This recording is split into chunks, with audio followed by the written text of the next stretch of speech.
Hi there guys, today I'm going to be doing a quick out of the box review of this Atoto X10. It's a premium stereo with all the features you could ever possibly imagine, from Wi-Fi to Android Auto and Apple CarPlay.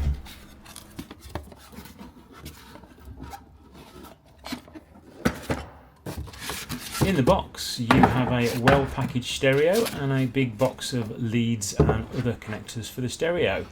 So let's get this unwrapped and find out what buttons do what. On the front you got the mic input, an auxiliary input, a SIM card holder and a USB port so you can charge your phone while you're on the go. Along the bottom you've also got the main menu button, the volume buttons and the change track buttons. On the back of it you have loads of different inputs, including a HDMI input so you can put some external sources to the screen. I'd imagine some of you want to plug in a PlayStation or an Xbox to the console. I would imagine that is possible. You've also got various connections to do with audio, and you have a wiring diagram on the stereo as well. You also get a box full of connections and a fitting kit. You get a plate and screws so you can attach it inside the vehicle. You get a big box of leads, instruction manual.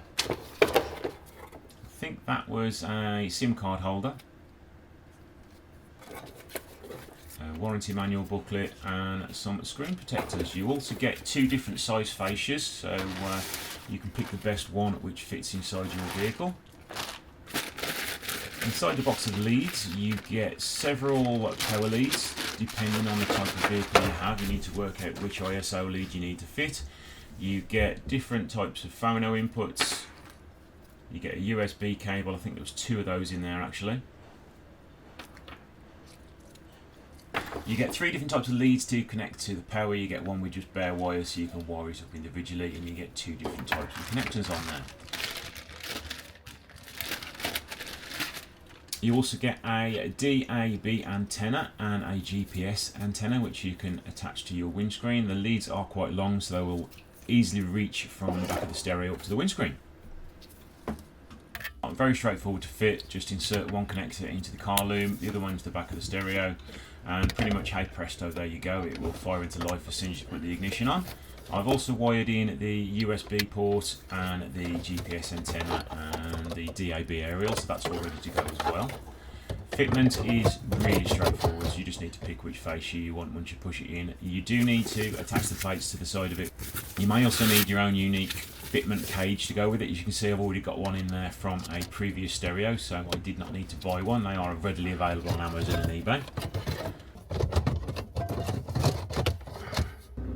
So now it's installed, let's power it on for the first time and see how long it takes. Now to me it did seem like quite a lengthy time to first boot up, but once it's all installed and the vehicle is all going, it is relatively quick. Hopefully this was just down to its first start and it needed to install software and things in the background, but it was quite lengthy. I think it turned out to be about 27-28 seconds, which for stereo startup times did seem quite long. So this is the first sort of screen you come into. It can all be changed around and you can put all different widgets in different places if you want to. This is the radio screen. In the centre would be where like Android Auto is, but it's not connected to the internet at the minute. So as with all Atoto products, the usability of these is really good. The screen quality is amazing. You can see all the vibrant colours on the different buttons on there. The sensitivity of finger touches is also really good as well. As you can see, all the different apps you can put on there. You can also go into the Google Store and install pretty much anything off the Google shopfront. To connect to Apple CarPlay, you do need to install an app, and you also need to have Wi-Fi active on your phone and connect to that. Apparently the system is quite data hungry, so it can't just use a normal 4G, 5G network to transfer data via Android Auto. So Z Plus is the name of the software you need to install. You can just click on the barcode there and it will bring you straight to the store.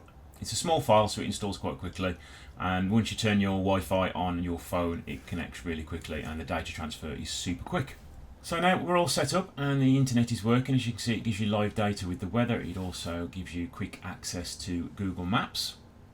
Let's load it up now and check it out, see how fast it moves around, because to be honest this is probably one of the most important bits on the stereo. You're going to use this an awful lot. So it's pretty much set up like a desktop laptop PC would be. It's not difficult to use. Navigate to Birmingham city centre. So this is literally its first setup, so you do have to dismiss quite a few prompts unfortunately, but once it's all set up and going, it is actually pretty quick and the visuals on the screen are pretty rapid and it works really well indeed. Head northeast on Wall End Close, then turn left to stay on Wall End Close. Just show you some of the apps. You can read the news, you can order McDonald's, you can watch Netflix, watch YouTube, you can do pretty much anything you can do on your phone. And you can even play games, but one thing that does stand out is the video quality when you are playing a video. It's just like watching it in 4K at home. So when you're stuck in a car park, you can sit and watch your favourite shows on Netflix and YouTube. And probably the most popular feature on this system will be playing music. I always use iTunes, so I always find it absolutely amazing to have my entire library. Whatever car I get into, it's always right there at hand, and the audio quality is really good. So there we go, that is a quick overview of the Atoto X10. It's a really good stereo, filled to the brim with features. If anything, a little bit overcomplicated because it does use Android Auto. It's basically a mini PC in your dashboard, so it's not quite a car stereo anymore. It's a mini laptop because it does everything a laptop would do, which is kind of good in one way, but it does detract from you driving. So it is a cracking stereo, and I'll definitely be leaving it in the car because it's a very nice one indeed. Complaints about it? You have to have your internet connected on your phone. You can't use Bluetooth for transferring information, data through it. So if you want Google Maps, you need to have your Wi-Fi on your phone. I have spoke to Atoto about this, and I said because it's such a data-hungry device that it needs a decent internet connection to make things load. Other things are, it's basically a mini PC that you've got in your dashboard.